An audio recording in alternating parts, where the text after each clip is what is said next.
gonna say this, and I'm gonna knock on wood because you look at Ferrari. Mm-hmm. We have been great this year so far when it comes to like Ferrari is the only team I'm pretty sure that both drivers have like completed like all races, which is why I knock on wood. Like, so. Maybe.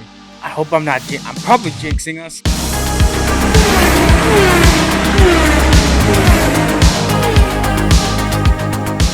What's up, everyone? Welcome back to another episode of Around the Circuit, Apollo Media's Formula One podcast. As always, I'm your boy Junior, joined by Mark and Ivan. Ivan's back this week. Yes, sir. Let's go. It's race week. It's the Monaco Grand Prix. It's the Monaco Grand Prix. Can't miss the Grand Prix. It's Monaco race week. It's the kickoff to the Formula One European tour, essentially. European stint, European summer, whatever you want to call it. Yeah. We are in it's going to be the dog days of summer, essentially. Yeah.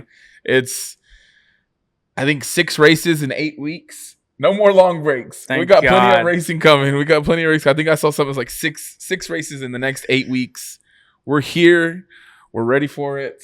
We're kicking it off at Monaco. Nowhere better to kick it off. As much heat as Monaco Grand Prix has gotten these last few years, I'm kind of excited for it. I know me and you kind of touched on it last week, Mark. I'm kind of looking forward to it just to see what happens with these new regs. Absolutely.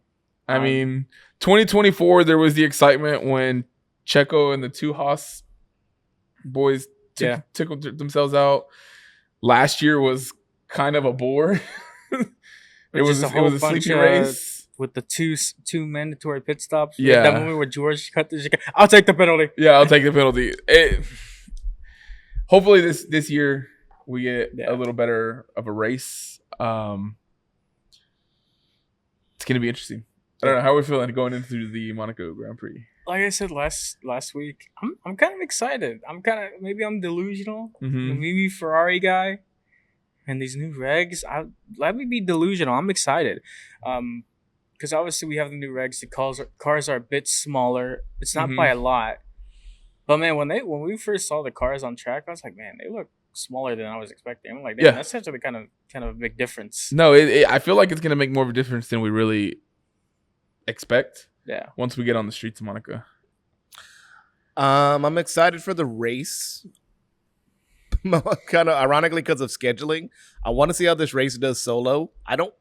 I can't remember the last time it was a race solo for Monaco because it wasn't on the Triple Crown weekend. Yeah, you know? No, for sure. So I'm interested to see how Monaco being like the main show for an entire weekend goes, because it's hard enough to get through a Monaco weekend sometimes when it has other races in the day. Like we talked about last week, Canada. I feel like Canada is like a perfect replacement track. Mm-hmm. I like that they went after IndyCar with the Indy 500 too. So want to see how that goes. But on track, man, I feel like this is the first time in years I could say I could see 3 different drivers winning or 4 different drivers winning the Monaco Grand Prix. Yeah, no, it's especially after not last week, but the last race weekend we had in Canada. It seems like it's anyone's game kind of coming into the... Yes, Kimi is still dominating. He's won 4 in a row. But Monaco's different. Monaco's a little bit different. I mean, there's going to be no straight line modes. That's already been established. Ferrari's strong in the corners. They have the strong start still. This is our track, man. I mean, if there was ever a race in 2026 that Ferrari was going to pull out a dub... A 1-2... This might be it, you know? This has to be it. This has to be it. It's Charles' home race. The regs, we are dominant in the corners. Our straight line speed is ass. The corners is where we dominate. This is the race where you take either Lewis or Charles. I don't care. You take the pole, you take the 1-2 in qualifying and in the race. Because what else am I supposed to... This is your track. This is what you're supposed to do. This is where we get the win. Charles' home race. This is where we get the win. This is where we get hopefully a 1-2 if we're lucky. But I can't. I'm thinking of all the ways how they're gonna fuck this up in my head. It's Ferrari, so you know it's possible. There's that silence because as much as we think Ferrari, it should be like not easy. It's not going to be easy, but like I said, if there was ever a race. This should be This is where the drivers in the car is going to be at its strongest. Mm-hmm. These two drivers have shown they can drive it's here. a driver dependent track. Like Yeah. this one, if there was ever a track, And the where the driver car made the favors difference. the track. Ferrari starts. Ferrari starts are going to be the big thing this weekend, at least in my opinion. This is the one track where if you're leading into turn one, like you probably don't have another chance to pass unless somebody makes a mistake down the road. So like, I do expect a lot out of Ferrari this weekend. Historically, and not even like, especially when Charles Leclerc got there, it's been a pretty good track. I mean, I remember a couple years ago was Carlos and Charles had a double podium there. That weekend he won. I think they had another double podium the year before that too. So this has been historically a Ferrari track. I want to see how the Mercedes guys do, just because this is going to be a tough race for both of them, especially Kimi. I feel like Kimi has a big lead in the championship, so you would think he'd let off, but also with him being a young driver, he wants to keep that lead growing. He's gonna be eager. Yeah, so he may be trying to overdrive the car a little bit, and at Monaco, this is like the one place you overdrive, like You could pay for it. yeah. So Yeah, I no, feel I like agree. that's going to affect him a lot. I mean, talked about it. The Ferrari starts are going to be the big thing, and then I mean, I just looked at the standings. Like, I didn't realize Ferrari drivers were both separated by just 3 points. Like, they have been so Lando consistent. Lewis has had some strong weekends these past couple weekends where he didn't let Charles really get a gap in between them, so they're very close to each other in the standings themselves. I think you mentioned it, overdriving. I don't think Kimi's the only one we got to worry about that from. I think we got to worry about that from George too. George is going to be determined to deliver on the track. I mean, his race got cut short back in Canada. His strongest track, because of the reliability issues or whatever it was. I think they said they're still going to be months before they can finally determine what the official cause was for his DNF. Not a great look. Not a great look for Mercedes engines. But I feel like he's which I want to touch on something here in a minute. I mentioned to you, Ivan, but I feel like George is going to be like Kimi, like if not even under more pressure to deliver. Like, I'm getting my ass beat by my 19-year-old teammate. We have the fastest cars. Now we're in Monaco. He's going to be pushing. We saw what happened last year where he's just cutting corners and saying, screw it, I'll take the penalty. I could see something happening. Like, this could be has the potential to be a very rough weekend for Mercedes. Yes. A very rough weekend. And they're going to have to let cooler heads prevail and come in confident, but not over push, to make sure that they maintain not only lead in the constructors, but Kimi keeps his lead or George tries to close that gap a little bit. Yeah. I feel like it's going to be a big weekend because I'm trying to think back. When was the last time Mercedes won the Monaco Grand Prix? Because this has been a McLaren Lewis Ferrari won one of his. Yeah, that's what I was thinking about too. It had to have been like. It's been McLaren and Ferrari winning the last few years. Red Bull Max won in 2023 and 2021. 2024 was Charles. Last year was Lando, who won in 2022. 2019, Lewis Hamilton was the last time Mercedes won. Yeah. Who won in 2022? 2022, I feel like that was a Max win. Max won in 21 and 23. No, was that the Checo year? Checo year might have been 2022. Yeah, that was Checo. Yep. Yeah. Checo, Carlos Sainz, and Verstappen was in third. So that was it's been Red Bull, Ferrari, or McLaren all the way back to 2019. Yeah. Hey man. Not been a good track for Mercedes. No. But so I kind of want to touch on it, and I was talking to you a little bit this before. You said it a couple weeks ago on one of our episodes. You said we've seen McLaren have reliability issues. We've seen Alpine. We've seen Williams. They've all struggled with their power units. When is it going to hit home? It finally hit home in Canada. Yep. And I didn't bring it up last week, but I wanted to bring it up this week because now not only do they have to worry about these issues, they don't know what exactly caused George's DNF. Nope. So they're still looking into that. Now their engines are changing, even the slightest, because that ratio trick is officially cut off. Yep. Will it matter? Who knows? Probably not. It's still going to be a strong, fast car. I'm not one of the delusional that's like, oh my God, the ratio trick is banned. Mercedes is gonna fall off the face of the earth. Not that delusional, but if they did, could you imagine? You know what I mean? It's like, Yeah. could you imagine? So it like I said, it finally hit the mothership. They Yep. finally, and so now you have to wonder, 5 races in only, is Mercedes as strong as they are? Yeah, we have the chance to win every race, but going through the rest of the season, are we going to be fighting reliability issues? Yeah. It's going to hurt McLaren. It's going to hurt Williams, and it could hurt Alpine. Alpine, I feel like, is kind of steadfast where they're at, Yeah. but I think it'll.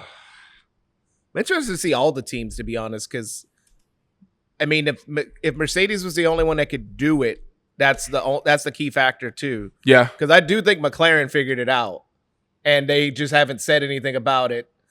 I also wonder about the Red Bull engines. Like, we know how much we talked about this a couple weeks ago. We know how much information RB and Red Bull share with each other.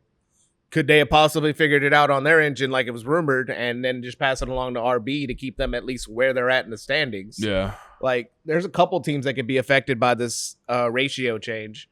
I do think Mercedes is going to have some issues because of that DNF, because that was weird. Because I noticed, I looked back at that race again, and, you know, I feel like they were getting those power surges, even though that's been something that not really has affected the Mercedes engines. Because the way they were doing at the turnaround, like Kimi and George were both just messing up like hell on that turnaround, and they were giving each other the lead right there. Or I feel like when George, they both went over the grass in the same exact, they were both making the same exact mistakes. And that's not normal when you have two competitors going against each other, like unless they're like just following each other and making the same mistake like George did in Singapore a couple years ago. But something's up with that Mercedes engine that they're not talking about, and I feel like that's why they're going to take something. I feel like that's something that some other teams are, because it's just so weird, especially with me being an Alpine fan. Alpine has been famous for those reliability issues because of the Renault engine. But we're the only Mercedes team that has not pretty much been affected besides Gasly for a race. I'm weirded out by what's going on in the Mercedes engine in general, because it just seems like they're hiding stuff, but we were thinking they're hiding stuff for competitive advantage. I think they may be hiding stuff because of reliability disadvantages. I mean, it might be. That's what I'm saying. There's something up, and so it's going to be worth keeping an eye on, at least for the rest of the season, especially with these ratio changes and whatever else is coming up. Yeah, and I'm going to say this, and I'm going to knock on wood, because you look at Ferrari. We have been great this year so far when it comes to, like, Ferrari is the only team, I'm pretty sure, that both drivers have like completed like all races, which is why I knock on wood. Like, so. Maybe. I hope I'm not. I'm probably jinxing us, but you'll be fine. Yeah, but the fact that Ferrari has been that good, especially on that end this year. Yeah. And then you look at Mercedes and what's already happened. Yeah, and the thing is with Mercedes too, I feel like there's a bigger sample size that we can pull from because they are suppliers to 3 other teams, whereas Ferrari, it's them and Haas and Caddy. Is it? Oh yeah, and Caddy. So I mean, I guess there's a pretty good sample size. And Caddy's brand spanking new. So. It's hard to blame the Ferrari engine for anything that happens to Caddy because they are that brand new team. Yeah. So I don't know, man. It's gonna be interesting to see. Yes. I know. On that note, we did see that Ferrari's power unit might be getting 2 power unit upgrades. Yeah. Off the AUDO. They're what is it? What was the number? 4%? They're said to be 4% slower than Mercedes. Yes. The first power unit upgrade could come as early as Austria, which is the end of the month, so in like 3 weeks. Yeah, I think I think it's the next race after Monaco, right? I think this birthday weekend one. Yeah. So it'll be Monaco, and then we have a week off, or do we race back to back? I think there's a race in between Monaco and Austria. I can't remember the calendar off the top of my head. No, we go to Monaco. Yeah, and then next week we have Barcelona, and then Austria. Then we have a week off, and then Austria. So yeah, we get through this week, we get through next week, and then you're looking at possible engine upgrades for Ferrari. Yeah. It's exciting. I'm telling you, a win here would put a shiny shiny star on somebody's helmet. You know what I mean? Like You know, I hate saying it, but it's still early for a you- lot of people. It's still early. We you know, like could back be in the day, like when you played sports and you did like you got like a good play and you got like a Yeah. little star on your helmet. That's what a win in Monaco would be Yeah. for Ferrari. Like, hey, good job. Now we have help coming. Let's keep pushing. Let's do it. It's if Mercedes is truly having problems with this engine, and with how good this Ferrari engine has looked, especially with reliability. I'm excited for what could be in the future, Mhm. especially when we get into this mid in the European stretch. But we gotta see what happens this weekend, see everything. But man, I'm excited. Yeah, no, it's good. I feel like this will probably be a better race than we've had in the last few years when it comes to Monaco. Yeah, As much as it was cool seeing Charles win his home race back in 24, the race overall was kind of meh. Last year was a snoozer. yeah. This year I feel like should be a better one. This year should be significantly better because I mean it's new regs, it's smaller cars, it's gotta provide. And I might be delusional as hell. But I feel like it's gotta provide. And even then, qualifying's always deliver. Yeah. It's always close, especially with those guys, especially with these regs. Those top three teams, Mercedes, McLaren, Ferrari, maybe Max can put it up there, maybe even Isaac can put it up there. It's gonna be exciting to see.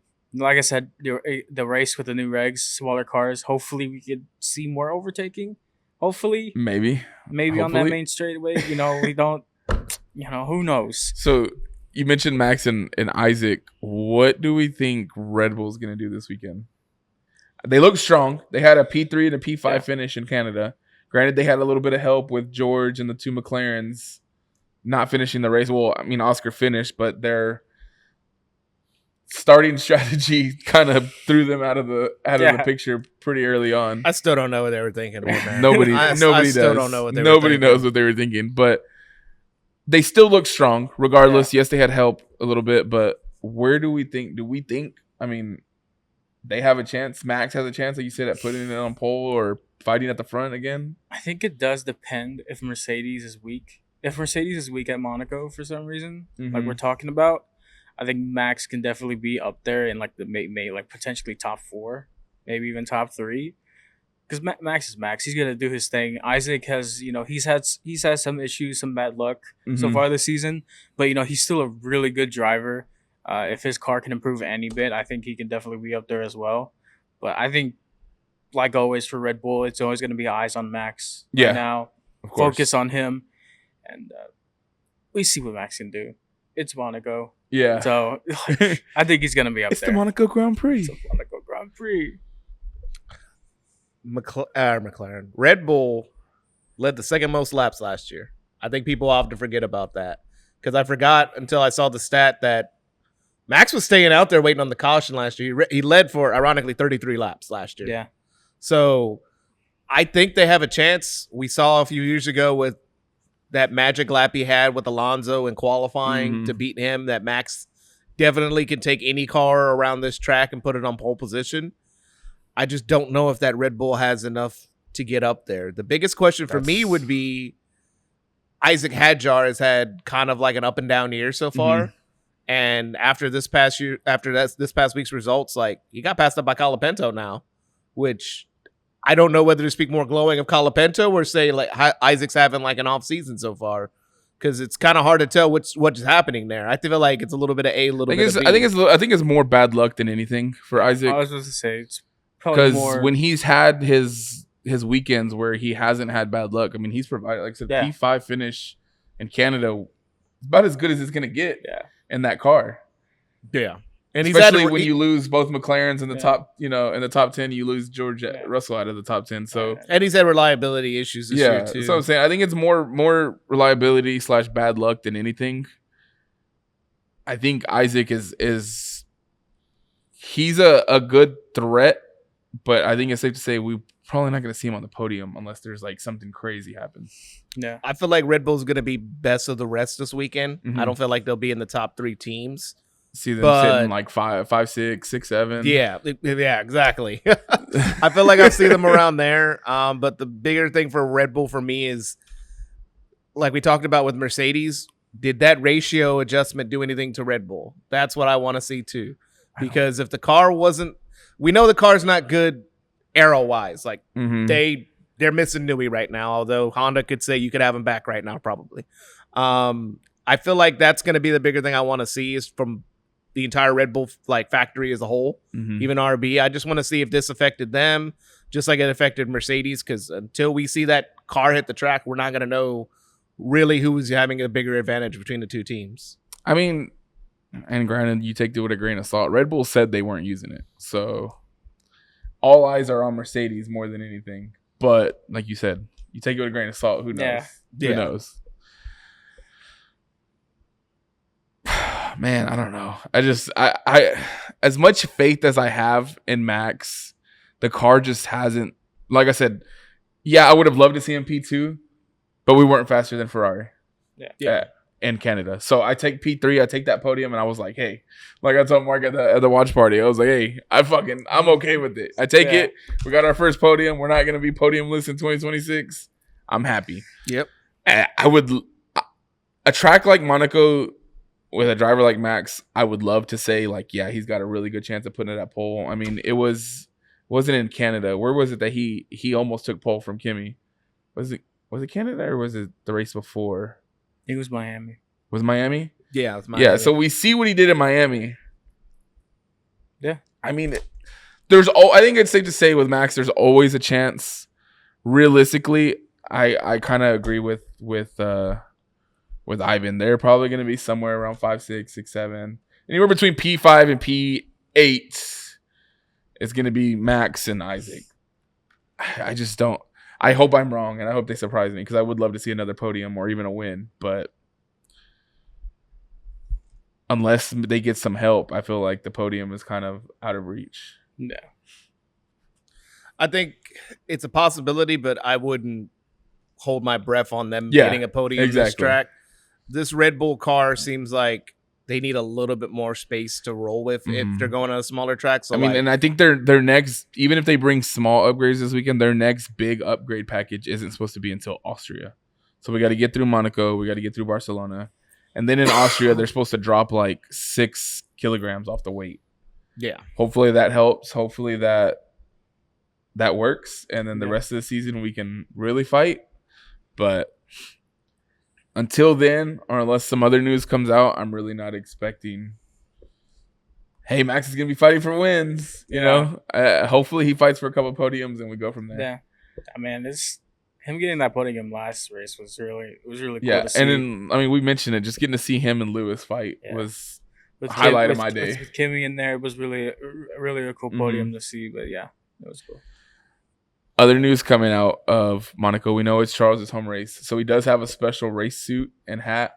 Yeah. It's fucking sick. It's amazing. It's sick.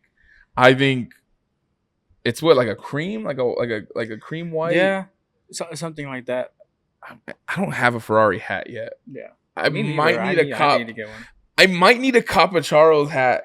Yeah. Just for this race. Just like a Monaco GP Charles Leclerc hat.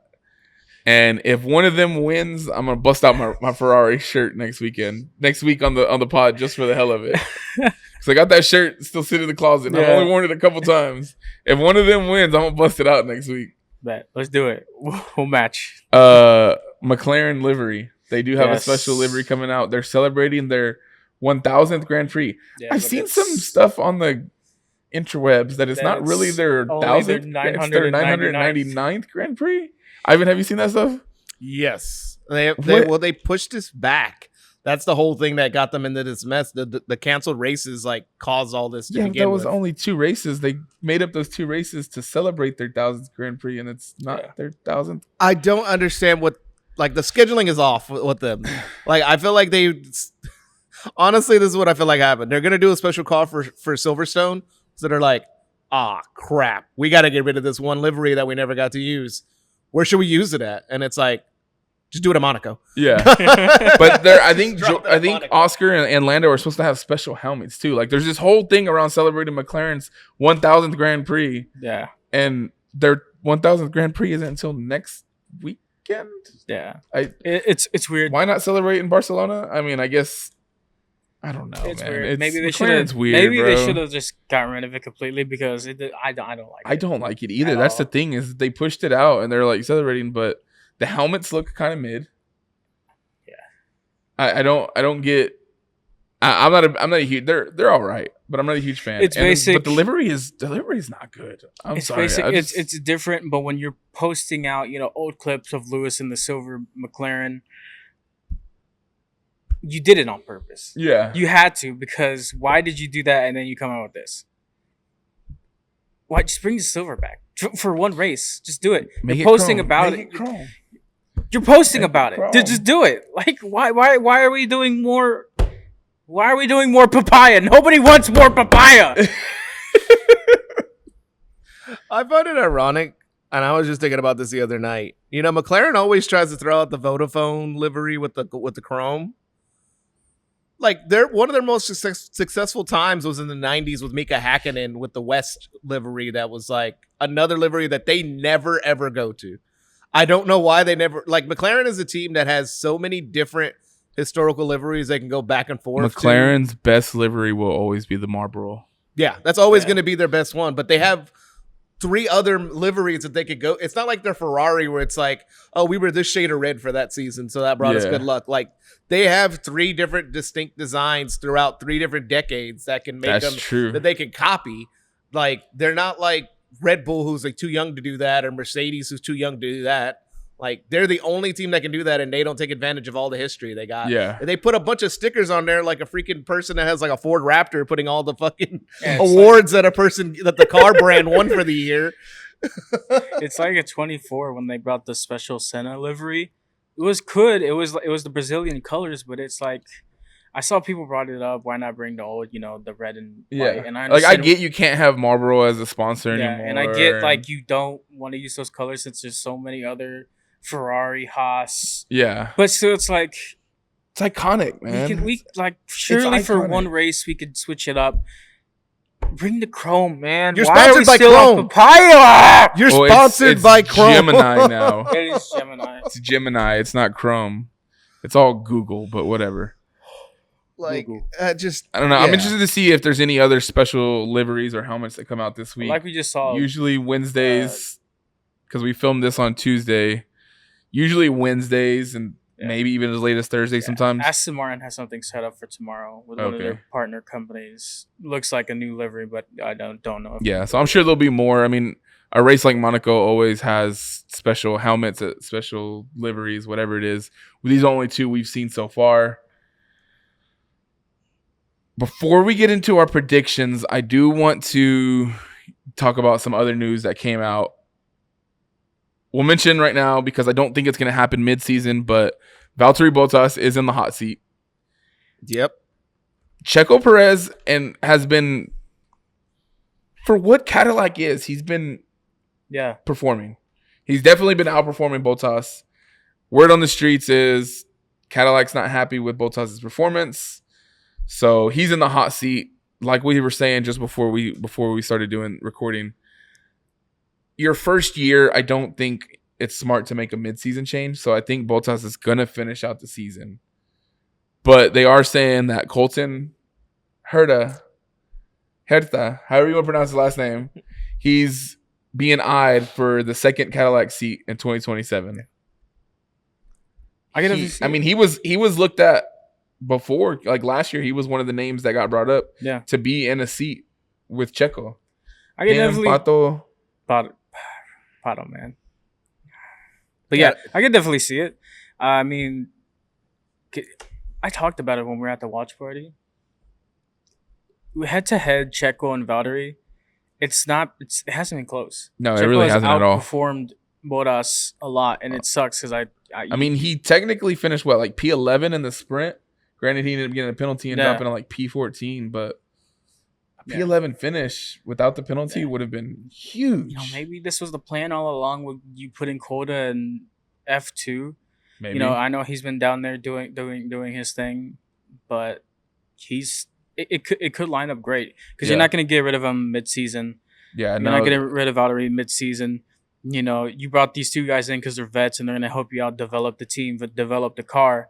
And after this year, Uh, I hope Valtteri can show something throughout the rest of the season, but I think more likely than not, it's heading towards Valtteri leaving after the end of the season, and then they bring up Coda, Yeah. and then you run Coda and Checo next year. Let's see what happens from there. Yeah. I mean, the writing was on the wall for one of them this year. I mean, you knew Cadillac was going to try to get an American driver at some point. I didn't think it'd be that fast, but I mean, like every team does this. I mean, when Mercedes came back, they literally had Nico and freaking Schumacher out there. They had the all German lineup with the German team. So That's true. teams have always been trying to do this in F1. I'm not gonna lie, I've been a little disappointed in Valtteri. It's kind of hard to, when a car is falling apart before it enters the pits, it's kind of hard to criticize the driver. But at the same time, like at least Checo is getting the most out of the car he can, where it seems like Valtteri's been kind of in the back, not making any progress. Yeah, and I think that's the biggest thing that they kind of like probably looking at is it's got to be the head-to-head. And when you see how much Checo's getting out of the car, which granted, like I said, it's maybe not much, but he is getting, and it's that all this year is about performing to the best that the car will let you and just gathering data to be stronger next year, pretty much. Yeah. But you look at the head-to-head, I mean, it's pretty obvious, Yeah. It's just you don't bring a driver, like a driver does not quit his main category to come over and sit on the sidelines for 2 or 3 years and learn the sport. Like, it don't work that way. If a driver quits his main category, he expects to be in that car probably within 2 years. Like we just saw it in NASCAR with Shane Van Gisbergen.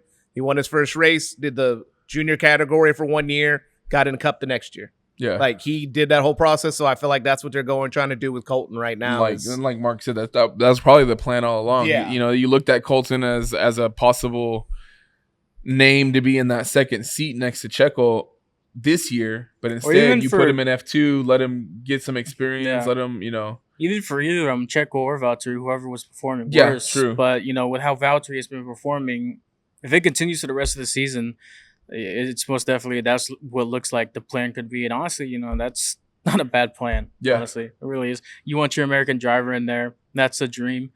And, you get Valtteri for a whole year, that veteran leadership. And who knows, maybe he'll stay on as a reserve. Yeah, he stays on a reserve. It just helps a team in the long run. Yeah. Yeah. Because, I mean, think about Herta. In 2024, he was racing for Andretti Racing, finished second in IndyCar for the whole season, only behind Alex Palou, who's like one of the best open-wheel drivers that's out there right now. I mean, you don't leave that situation, and that kind of driver doesn't take that kind of risk unless he's got promises. You know? Dude just got his fourth win. But when you look at Palou, and I mean, also just to point, I wouldn't be doing him a disservice if we didn't at least mention, because of the way the points work with the FIA. Like, he had to take this route. Like, there's no way he could have jumped into F1, because even though he finished second place in IndyCar, they didn't give him enough points to be able to qualify to race in F1. He had to go do F2 for at least 1 year. Which I'm assuming is probably the holdup on his super license, right? Which I would think would be the reason why last year it took so long for them to announce their drivers. They're probably trying to figure out if he was going to get the waiver. And he did have that at the end of the Indy season. He kind of had those hiccups where he kind of fell off. And yeah. So it makes sense. We'll see, man. I mean, we're still. It seems like we've been in this 2026 season for so long, and we're literally only in round 6. Yep. Going into Monaco. I mean, the canceled races, the drama, everything that led up to it. I just feel like this season has been the longest year of our lives, and it's only round 6 out of 22, maybe 23 rounds, depending on if they get. We got a quadruple header coming up in a couple weeks, guys. It's gonna be fun. I'm telling you, man. We've got a lot of 6 races in 8 weeks, baby. We're ready. We're primed. Drink your Red Bulls. It feels like we have been through like the ringer this year, like man. a war zone. What do you mean? It's only like round 6. By the way, I'm glad they decided to do the quadruple header like right when the World Cup starts too. Like, thanks for making sure we don't get any sleep. Yeah, sleep schedule is non-existent in the month of June. Right. Catch up now. Other news and big changes that are happening in 2027. I'm going to kick this off to Ivan since this is his team. Gucci is officially the name sponsor for Team Alpine starting in 2027. They're dropping BWT. It's going to be Gucci. Ivan's got his flip-flops ready. So I want to hear what he's got to say.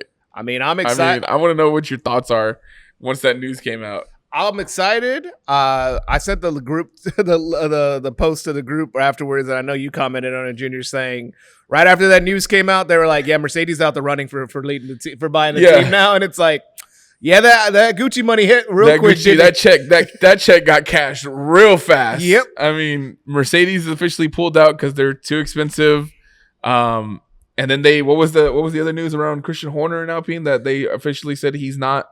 That like Mercedes is trying to block him from getting the team pretty much. Yeah. It's like they don't want him on the team, and like Alpine's kind of like, we're not. Imagine Christian Horner walking up in a fucking Gucci suit, right? Like fix your fucking car. Overall for the team, I'm like, I can't believe how fast, like, for lack of a better term, the turntables turned. Because dude. Tell me last year when we're dead last, no hope. We've lost Travis Kelce and everybody else that investing in us is like backing away, and they're like, you know what? We don't want to touch us with a 10-foot pole. As much as we talk about it, after seeing the inside of that man's house on Netflix, I feel like Flavio had a big part in Gucci signing with Alpine. Bring me my money. They saw the inside of his crib, and they were like, we can do something with We're this. Like, you know what, Flavio? You know what you need? Some Gucci sunglasses. Like, I already know he's gonna come up with like the Sopranos looking Gucci tracksuit. Yo, I'm already waiting. the for Gucci tracksuit with the Gucci shades, the big old G on the side. I can already see it. I'm excited for the team, man. Obviously, this means a big old influx of money too for the team, which is needed. Yeah. I'm excited. I'm gonna, like I talked about this a couple weeks ago, I'm gonna miss BWT, but like with the new era that this team is starting to change, with like Renault engine being gone and everything, I feel like this is a perfect good step. And then also the fact that they're taking over like the team name, like this is gonna be, we have an official sponsor that like everybody knows nationwide. Yeah. God bless anybody who's an Alpine fan that's gonna want to buy gear, because good Lord, the prices are about to go up. Prices are Tommy Hilfiger is in charge of Caddy, and I've seen those prices. I can only imagine what Gucci's fixing to do to Alpine. Oh, merch. dude, the funny part is going to be the exclusive. Like only 100 pieces of these were made. Gucci Alpine jacket. Yep, $1,500. Like 1 of 10. It's gonna be insane. It's Sport gonna is be already expensive, bro. I'd hate to be the ones having to buy Alpine merch. I'll tell you that when Gucci takes over. Yeah, future tips to any fans out there. This is the toughest sport to buy merch for your team. Ain't like, that the truth? Low key, it's the toughest sport to get merch for your team. Like if it's not big boy approved, then it's definitely not big bank account approved. So like, facts. It's only two. Hey, with that though, if any teams are watching, y'all want to send us some gear. Ferrari, please. We could use some hats around here. Get That's on my all I'm knees, saying. please. At the very least, you know. Ferrari, Williams, Cadillac, anybody. Red Bull. I'll even take McLaren. God damn it, I don't care. Well, y'all can wear the McLaren hats. Junior said he wants to be sponsored by the Monster Energy Lando flavor. So if anybody, Hey, look, man, I'll put the refrigerator right here if they send it. You know what I'm saying? We'll put it on the middle. Ferrari of the send desk. me all the Celsius in the world. I don't care if I don't like it. I'll pretend to like it. Hey, Celsius is good. I'll rock with that. Outside of that, though, before we get into our predictions, last thing I want to mention, we got to give Abbi Pulling a shout out. First woman. The first woman. She was the 2024 champion, right? Yeah. She was the 2024 F1 Academy champion. The first champion for F1 Academy, right? Yes. She leaves there. We said it. Like her and like some of the top like 2 or 3 from last year. Like there's a couple names that you could tell might carry this on and might be one of the first women on the F1 grid. Abby's doing her thing. We got to give a shout out to her. She got her first win. She's the first woman in history to win at GB3, which is essentially F3 out in the UK. Yeah. She's racing F3 cars out there. She's been doing this since she left the F1 Academy and she won the championship. Now she's a race winner. I mean, she's doing her thing. I've been especially kind of keeping an eye on her career. She's had a couple. I think she had a podium finish. Last year. She hasn't been doing bad. And then, say what you want, whether it was maybe a little luck because they would have bad weather, whatever it is. Look, she went out there and she took pole. She delivered on the track. She was the fastest. She took first place. She's the first woman in GB3 history. First woman in history. First woman in history to win at the GB3. So Hey man, shout Big out to shout her. outs. Big shout outs. Big fans. Hopefully we see her on the F1 grid one day Yeah. because that would be Peak. peak. Yep. Did y'all get to mention Daniel Suarez last week at all? We did. Okay, we good, did. good, We did good. mention Daniel Suarez. And we talked about the Coke 600. We talked about Cogbush and the Indy 500 too. We kind of mentioned all of it last week because last week was a big race, big weekend for motorsports. What a weekend, man. It's that time, boys. It's that time. It's that time for us to get into our Monaco Grand Prix predictions. As always, we're going to give our pole prediction, and then we're going to give our podium predictions. Mark, Me? I'm going to let you go. Look, hey, Shit. man, it's Charles's home race. Me? That's your driver. We have to So pole first, right? We're doing pole first, and then we'll get into podium. Let me start it off. Pole. Okay. Look no further than the hometown man. We doing it again. He's getting pole. Charles Leclerc. Okay, I like it. Pole position for me. We go the opposite. I'll go Lewis Hamilton. I think Ferrari's gonna have a really, really good weekend. I think this is this week that turns it around for Ferrari, so I'll have Lewis on pole. I'm gonna stick with Mark's pick. I like that. That was my pick as well. I'm gonna go with Charles, hometown kid. It's gonna be a strong. I think we've all agreed it's gonna be a strong track for Ferrari, unless they fuck it away somehow. I think it's safe to say it's gonna be a track where they can provide, and Charles takes pole. All right. Podium. This one's tough. This one's very tough. With third, I'm gonna go Lewis Hamilton. Okay. I think as much as I would love a Ferrari 1-2, I think something's gonna happen. Maybe somebody will make a pass. Maybe he just qualifies P3 and that's where he ends up. Mm-hmm. I think Lewis ends up P3. P2 is a tough one for me because I don't know who the fuck to put here. Oh man, you know what? I'm just gonna after what happened this last race, I think they'll bounce back, and I think Papaya is gonna be back on the podium. It's just a matter of who, but we're gonna go with Oscar Piastri. We're gonna go with Oscar Piastri. We're gonna get he did it. He did it last year. I think he could do it again. Get podium here, and for the win.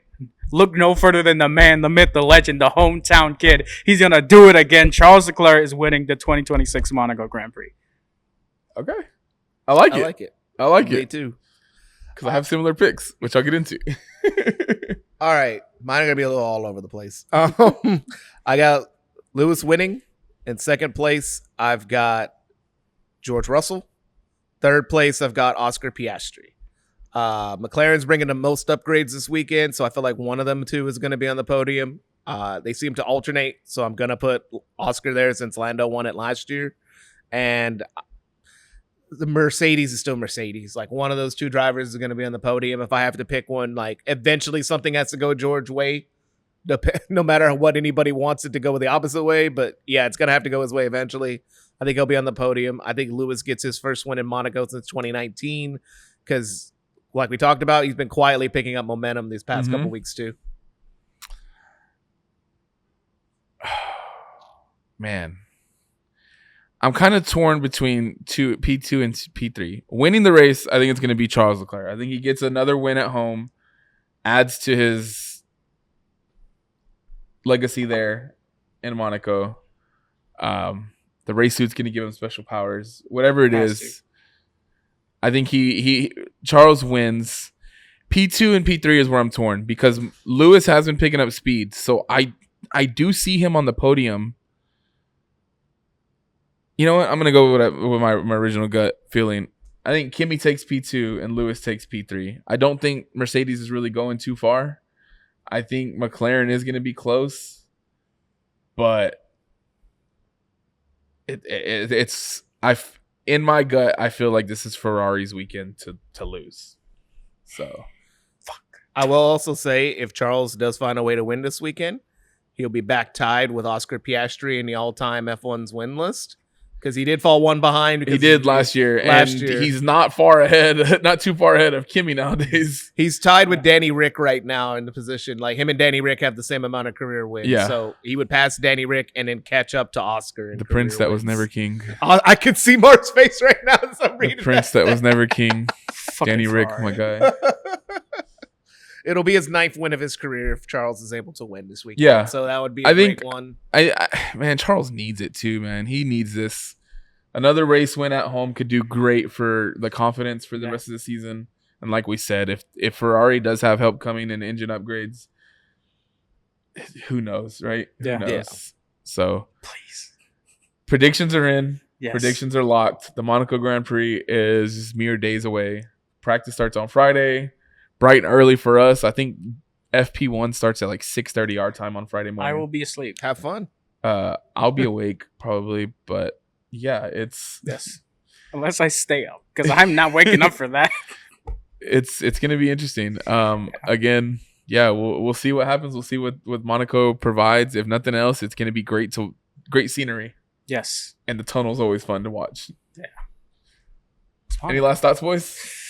We're going to Monaco. We're going to it's the Monaco Grand Prix. I never missed a Grand Prix.